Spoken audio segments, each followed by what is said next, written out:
This podcast is brought to you by the Institute for Building Technology and Safety, IBTS, a national nonprofit organization and trusted partner to public, nonprofit, and private clients. IBTS's work is guided by a board of directors with representatives from the Council of State Governments, the International City-County Management Association, the National Association of Counties, the National Governors Association, and the National League of Cities. Thanks for tuning in.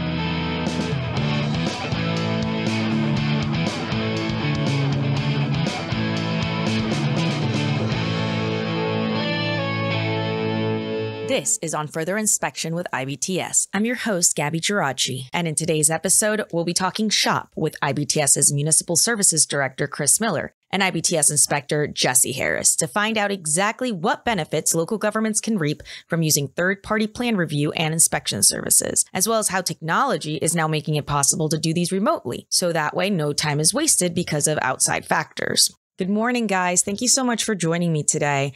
Why don't we go ahead and kick it off with you, Chris? Tell us a little bit about your role here. Thank you. My name is Chris Miller. I'm the Local Services Director for IBTS.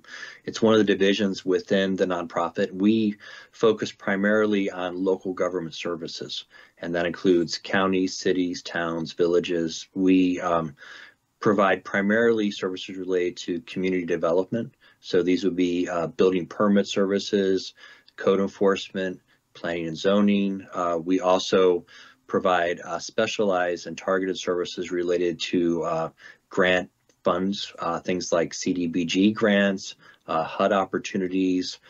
We've even worked on disaster response projects. And then in addition to that, some of the unique things that we provide within our division is we actually run an entire city for the city of Central outside of Baton Rouge, Louisiana. And for the city of Central, all of the staff, with the exception of the police department and some of the professional staff in the mayor's office, are IBTS employees. They work full-time at City Hall for the city of Central, and we provide public works and planning and zoning services, administrative services, finance department services, city clerk services. So we really do everything for that community. And we've been there for so long that we really are integrated within the fabric of Central. And that's one of the things that we're most proud of, is that for a place like Central, people don't see a distinguishing, or they don't distinguish between us and the city of Central. They think of us as part of the city. And so, you know, people know that we're IBTS employees, but they also know that we put the interests of the city first. And so that's they what live they're there, really proud right? about. The workers Correct. live there, so they're part of the community. They live locally. Many of them live in the city of Central, and you know, we do things like attending fundraisers like Cooking in Central. We help out with a lot of their philanthropic activities, providing staff. And we do this in some cases on our own time. It's not always during city working hours, but on the weekends and other things with city festivals. You know, we really are part of the fabric of the community. That's wonderful. How about you, Jesse? I've been with IBTS a little over a year and a half, and I've met a lot of really cool people along the way, so I've enjoyed it a lot. I'm a building inspector. I got licenses in residential and commercial. For Oklahoma City, we are working on electrical there, though, so I'm doing electrical inspections for them. Also in Nebraska, we have a few smaller communities that I work in doing the other side of building, whether it be building inspections, plumbing, HVAC, all that kind of stuff. So when you talk about your inspectors that are on the ground, what type of background do you need to be an inspector, to do these remote inspections and, you know, in-person inspections? What is the work of that comes into becoming an inspector? Well, you know, Jesse's a great example of what we do at IBTS, because not everybody who's an inspector starts right after high school knowing they want to be an inspector. And in many cases, I can imagine that. It's not something that's, you know, that's profiled in high schools. It's now more and more, but you know, that profession is not one that's usually highlighted for people who are in high school. And so, you know, Jesse's an example of someone who had a wealth of experience as a journeyman electrician in Nebraska. And, you know, certain states require certain types of backgrounds to become an inspector. And so, Oh, for interesting. example, in Nebraska, one of the best ways to be an electrical inspector is to first be an electrical contractor. And so, Jesse had the requisite experience working as a contractor. And the other thing that has been beneficial for us is hiring people like Jesse. They have really strong interpersonal skills because as a contractor, not only are you working within the trade, but you're also sometimes working with homeowners or other professionals on a job site. One of the most important factors to what makes up a good inspector is having the ability to listen, have some empathy, and look for solutions. The code is black and white. However, the way that you apply the code is really, what separates a good inspector from someone who's maybe not so good. And so I think in Jesse's case, I know sitting in with some of his remote inspections, I know that he looks at the end result of the inspection and takes it step by step, and ensuring that at each step of the inspection, we're checking for things that are ensuring public safety and also matching what the code requirements are, and never losing sight of the big picture of what the project is.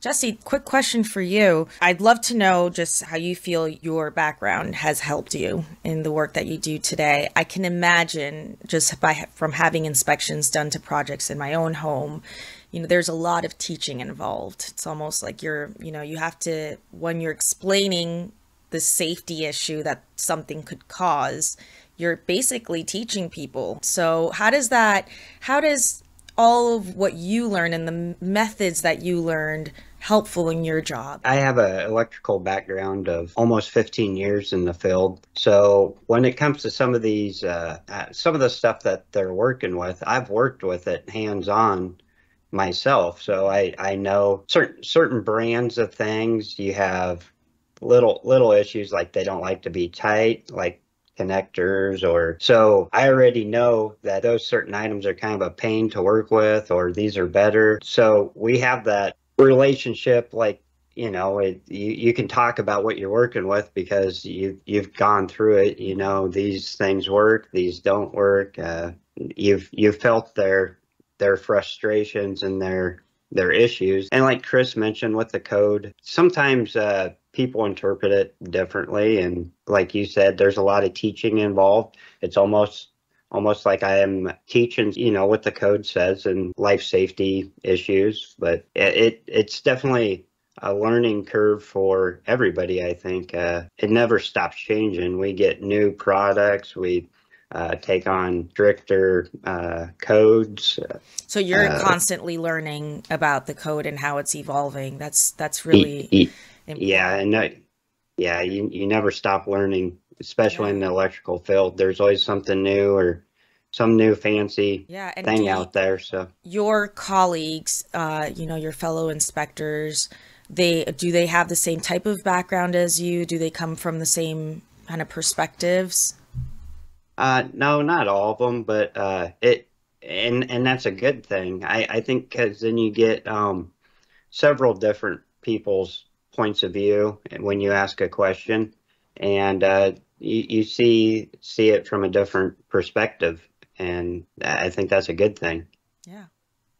And Jesse, one of the things that you talked about on the kind of learning as we go on some of these inspections, we have in Oklahoma City, for example, we have a regularly set meeting with the city's inspection team, with their director of inspections. And so we will review what we're seeing on our inspections, and they will share with us things that they're encountering or they have encountered, because every jurisdiction, although the code is the same, it's not always applied in the same way. And so there are certain things that happen in communities over time where there are certain expectations about how inspections will be conducted, and certain things that they will look for and they will not accept. Wow. What things that may meet the code but may not, they may meet the spirit of the code but may not meet the particular requirements of a local jurisdiction for whatever reason, and there can be several. But part of what we do is by learning with the city and becoming part of an adjunct of the city staff, we actually go through those training sessions with them on a weekly basis and make sure that we are understanding and applying the code the same way that the city does. Wow, it's like a symbiotic relationship where you have to kind of understand the culture, the tradition. Their requirements might be a reflection of things that have happened in the past that they've learned from. Exactly. Yeah, that's really there are things that they've identified that have been issues in the past. Maybe they've caused a fire. And so they said, we just either this material type or this use of the application, we want to make sure that you're very careful and look at it as we would look at it. And so that's something that we've learned with Oklahoma City, and I think it's made us a better partner for the community. That's wonderful. That reminds me of the central work you're doing and how you're incorporated into the city there as well. Very cool. Chris, tell us exactly what a third-party plan review and what a remote inspection is. Tell me about what it is that cities can benefit from those types of services. So third-party plan review can take a lot of different forms, and we within IBTS, between the work that we do in local government services, we also have another division called Building Department Services that works primarily in Northern Virginia and metropolitan DC area. And so between our two divisions, we kind of handle the whole life cycle of third-party work. In some cases, third-party work can be directly working for the developer or the contractor with an agreement through the city. And in those cases, we work for the developer or the contractor, maintaining their tight timelines, but always under the supervision of the city via some kind of agreement that the city has in place. And in these situations, a city or county will actually have a program for third-party plan review or third-party inspections. The more traditional route for third-party work that we do throughout the United States is working directly for local governments on specific projects, doing either plan review with our staff or inspections with our staff, mirroring the city or the county's operations. So however they would normally conduct inspections, what they look for, their criteria, the local codes, we enforce all those and do our best to mirror everything that the city would normally do during those inspections so that or plan review, so that at the end of the day, citizens don't see any difference between the work done by us, the third party, and the work done by traditional city or county employees. One of the some of the benefits to the program that we have would be the timeliness. We're usually able to maintain extremely tight turnaround times for inspections and plan review, and just the thoroughness of the work that we do. We have specialized people throughout these two programs for either plan review or for inspections that have specialized skill sets that normally are a little bit deeper than what you would find at a traditional city or county operation. So if for example, if there's the need to do a fire inspection or a fire plan review, we have fire protection engineers who work for IBTS. And so in that situation, our level of expertise might be a little bit more specialized and might be appropriate for certain types of projects where, let's say, a city or a county has a project that's that's unique to the local jurisdiction. They haven't seen it before. And our team normally has seen similar projects from other parts of the country. And then we can bring our expertise to assist with those inspections or plan reviews. That's so interesting. And you're doing this type of work in Oklahoma, correct?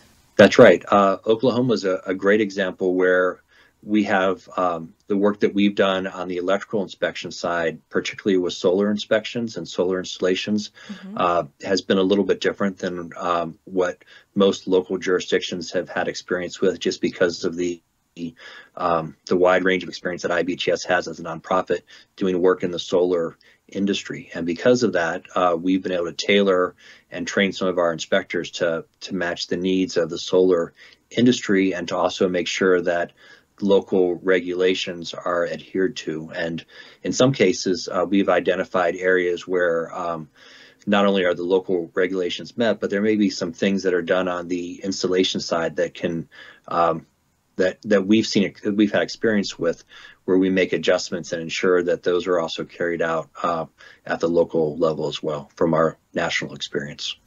Wow. And Jesse's involved in that work. Jesse, you're doing some of that Oklahoma inspection work. Yes, that's what I've been working hard on here lately is Oklahoma City's electrical inspections. A lot of it is solar, like Chris said. I think they had a bunch of grants, and so everybody was putting solar on, and and the city was a little overwhelmed, and so we're here to help them and help the contractors get through it. And what's the reception when you arrive at a home, as an IBTS inspector working for the city? What kind of reception do you get from the residents there?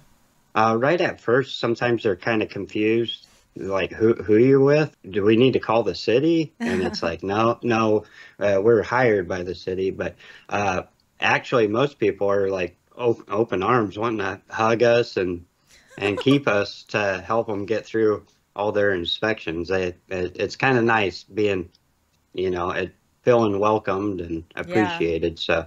Yeah, I mean, inspectors, if you have a good one, you do want to keep that one going throughout the process. I think we can all relate to that. Absolutely. So you guys, tell me a little bit more about this remote inspection technology, because as opposed to this face-to-face inspection that I think most of us are familiar with, this is something that is used here by IBTS. I just would like to know exactly what it is. I can't really envision it very well. So anybody that wants to kind of jump in and give me a sense of how that takes place and how you can get through a remote inspection. I can start on that, and then Jesse can maybe give some particulars about how it actually works in the field. In concept, what we did is we developed an application for smartphones. And so we have something called Iris, which is an IBTS application. It's utilized on our remote inspections, and it works on both Android phones and iPhones. And the nice thing about it is it's kind of built on the Teams platform. So if you have Teams on your phone, which is a free software to install, and it works on all phones, then you can utilize the Iris tool that we have that kind of helps guide us through the inspection. And so essentially, using the iPhone or the Android phone as a tool in the contractor's toolkit, they use the phone and point using the camera at different pieces or different installations during the inspection.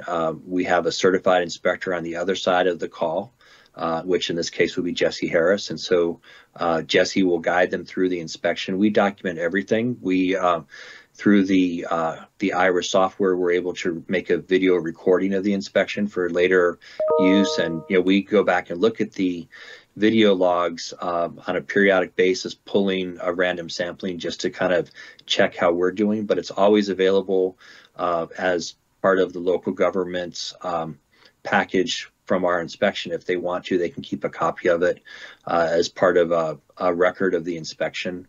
We use it to start off at the beginning of the inspection to ensure that we're at the proper location where the inspection is supposed to occur. We normally do either checking the address physically using the camera, or we geolocate the address to make sure that we're where we're supposed to be. And as Jesse will probably indicate as well, because we do this so frequently in certain cities, we also know what we should be seeing for the type of inspection and where it's located. This may have been an inspection we did the rough-in to begin with, so now we're coming back and doing the final, so we can look back at our notes and make sure that everything matches. But the software is fantastic. It's very easy to use. Once the contractor has a familiarity with it, it's very simple. It's just point and click, and then we go through the inspection. And I guess at this point, it'd probably be nice to have Jesse kind of describe what the inspections are like. Yeah, Jesse, tell us. Well, usually it starts off with the address and then guide people through what we want to look at. And some of these people we work with regularly, and they know exactly what we're doing, what we're looking for. So it's pretty smooth. Occasionally we get somebody who's new, and then they're like, "Oh, wow, that was painless.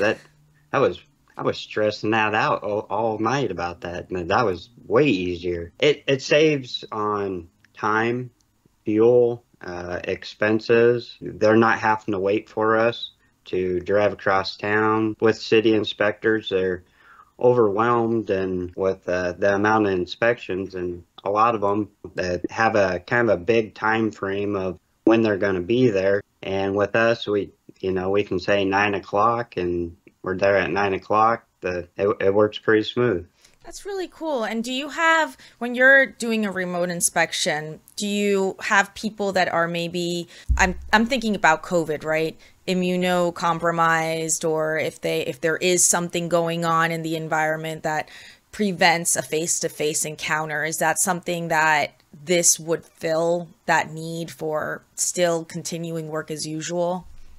Yeah, absolutely. It would, keep that space so you're not getting people sick. And here, we're obviously it's video, so we're not doing the traditional handshake and walking around with them, but we're still face to face, and we, obviously then we can't spread COVID or any other thing like this time of the year, colds and That's true. flu. So Absolutely. That's super interesting.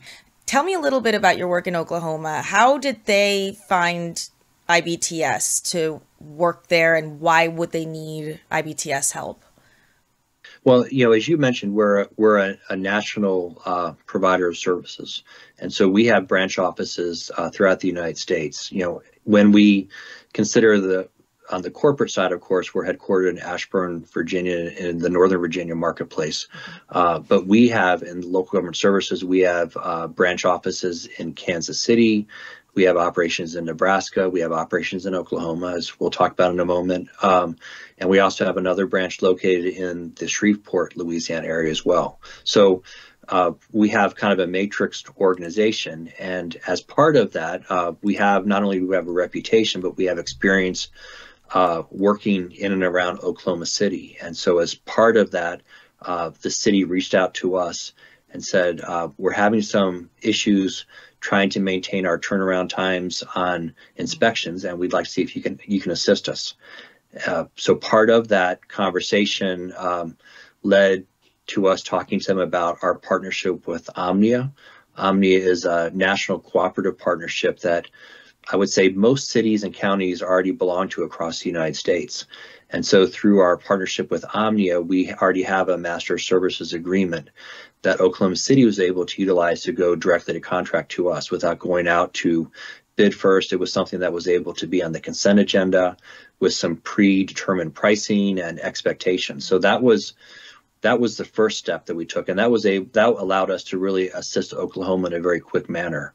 And as a part of the process with Oklahoma City, we talked and had a series of conversations to investigate what their needs were. And what they identified to us was their primary need was electrical inspections. That was an area where they had between a 8 to 10 day backlog of inspections that they were looking to address.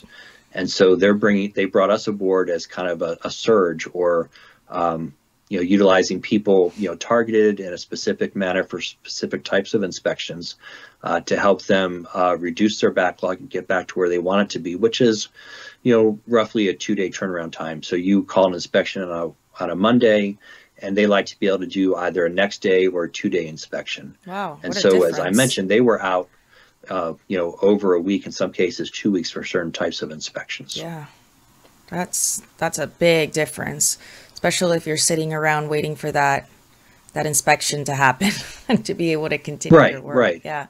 And also what happens too is the building community starts to understand what the timelines are. And so what they'll do is they'll call an inspection way ahead of when they actually need it.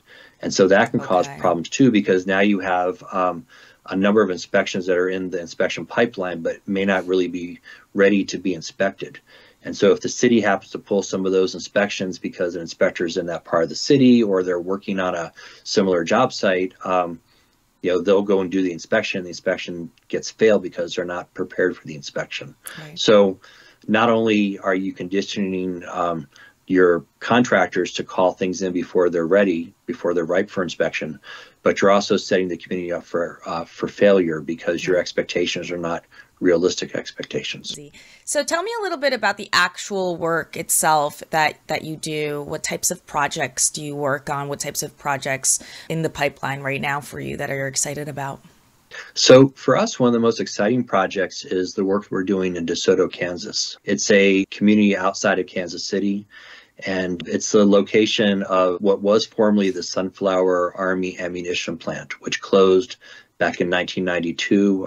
It's one of those places in the country that just has fantastic interconnectivity because of rail and interstate, but wasn't in a location that was looked at from a development perspective, back in the 1990s. And also there were serious environmental issues with the property. And so the state and the federal government combined forces, and since the 1990s had been working to remediate the site and make it available as a development opportunity. And I guess through work by the governor's office in Kansas and needs of the Panasonic Corporation looking to support Tesla with the manufacturing of cell batteries for the vehicles, they found this location in DeSoto as an ideal location to create a brand new, almost 3 million square foot plant to develop and build these batteries for the next generation of Teslas and other EV equipment. The site itself is over 300 acres, and it's in Johnson County. So I think it's one of the largest, if not the largest development ever to occur in Johnson County, Kansas. Wow, what a project. You say batteries. I'm guessing that there's a lot of risk involved with that. Right. This is a very specialized type of a project. And so in a lot of locations, we have existing master service agreements. And for DeSoto, we also work very closely in the metropolitan KC area with the Mid-America Regional Council of Governments.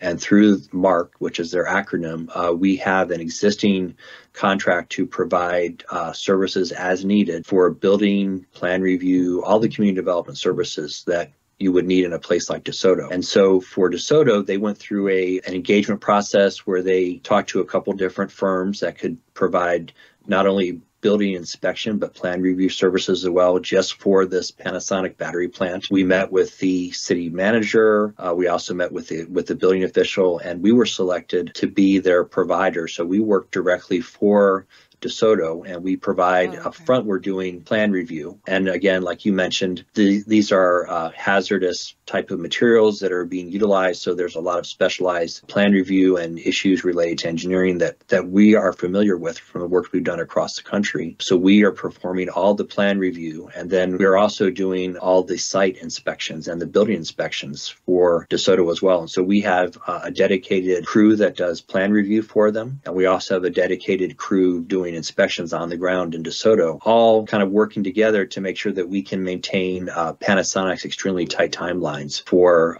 when this project will actually open and be operational.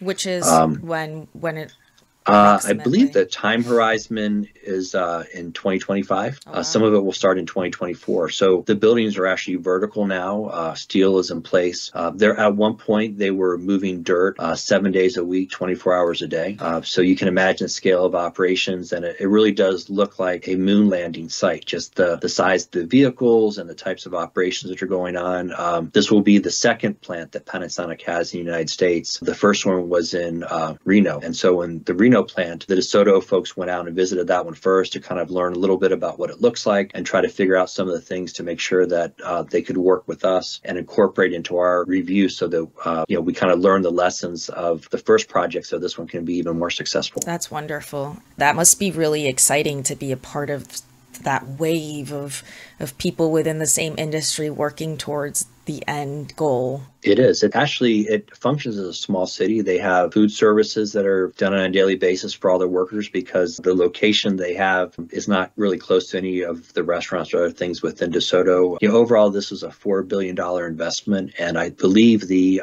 total site itself is over 9,000 acres. So there will be other phases that will come along after this first phase of development. Someone told me that this is similar to having the size of the DeSoto project is similar to several small family farms stitched together. That's how massive this project is. And, we think of in terms of how to visualize it. We will have team of inspectors working there on a full-time basis, more than just we have right now, because of just trying to get through the building on a daily basis to perform all the inspections. We utilize golf carts to get throughout the building. We will have teams designated in different parts of the building. And that's the kind of surge addition or additional staff capabilities that DeSoto would have to hire for and then have to let those people go when this project is completed. Yeah. And so instead of that, they bring us in just for what's needed. And the fees match the fees that we charge the city. So, DeSoto isn't underwriting the cost of our work. Is actually being paid for by the developer, in this case, Panasonic. And we've been able to maintain our timeframes too. That's the other thing too. We do same day inspections, next day inspections. We have a commitment to DeSoto and Panasonic to turn plans around within a certain number of days. And we provide complete plan reviews, not partial plan reviews. Every time we do a plan review, they're completely finished, not partial. A lot of work. It is. So that was through the MARC agreement you mentioned? That's right. And so what are some of the ways that you've mentioned Omnia Partners, you've mentioned MARC. These are some of the ways that people can get in touch with IBTS to get these types of services? Yes, exactly. On our website, we list a number of the partnerships that we currently have. And, Omnia is one that's on a national basis. In Kansas City, we have one with the Mid-America Regional Council. We have a similar agreement in Charlotte with the Central Iowa Regional Council, where we're providing code enforcement services. So we have a number of these, and we have several agreements throughout Oklahoma as well, and in Missouri, Kansas. So, different parts of the country, we have different agreements that that are tailored towards the needs of local communities, and will also help communities get assistance in a very rapid response way. Gotcha. Well, thank you so much. I really just want to thank you guys for all your time and your energy. It's been a real pleasure to hear all this awesome work that you're doing. It's all intended to keep people safe. So that's the end goal. And I love that you work hard towards that every day. So thank you so much for joining us. Thank you. And to our audience, thanks for listening to On Further Inspection. We invite you to tune in again as we continue to explore topics and trends that are helping our communities thrive.